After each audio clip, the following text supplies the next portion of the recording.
Woodchopper's Ball, a tune first recorded by Woody Herman about 40 years ago. Of much more recent vintage is this song that was a big hit just a short while back for Barry Manilow. With Joe Loss and the orchestra, Todd Miller sings Copacabana.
Copacabana, Todd Miller with Joe Loss and the orchestra.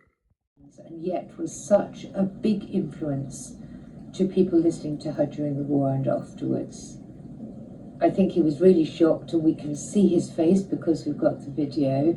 The expression on my father's face was such a lovely one, and the way that he and Eamon looked at each other was of utter friendship. I hadn't realised that until I re-looked at the video. He didn't expect it because he was such a stickler and such a perfectionist for all his performances. He never performed without absolute preparation, months ahead, about every single detail of the evening. Things didn't happen by accident. You don't just walk onto the bandstand. And everybody knew him as the ultimate professional. I think he was really surprised, and then he was terribly proud. We were very, very well aware that it was the second occasion, that it was still an incredible show, an incredible honour.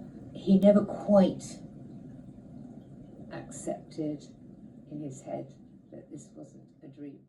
Music so popular on air and stage, Joe Loss and his band.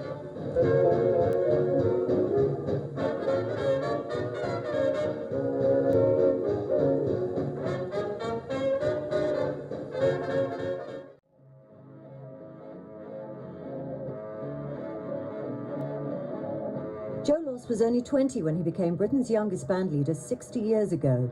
The date was January the 31st, and that's the date he's chosen for his retirement, neatly wrapping up 6 decades devoted to his music. And he's rather tickled that after all this time, he's back in the charts, courtesy of the Jive Bunny mixes.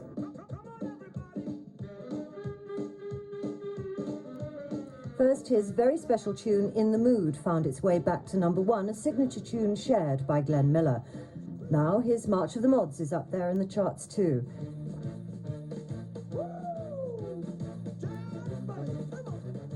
Quite an achievement, but then there've been many. The Queen made him a Lieutenant of the Royal Victorian Order, awarded him a Silver Jubilee Medal and the OBE. He's travelled the world several times and received enough awards and trophies to fill his study, 60 years worth. People say to me, how is it you kept going? Decade after decade, new ideas come in, new form of orchestration, so forth and so on. I said, well, I never rest on my laurels. It's a case of introducing new things, but not because it's #1 that I will play it.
Landlubbers may see only a ship of fools, but on board we bravely face up to new horizons and new partners, while Joe Loss orchestrates the escape.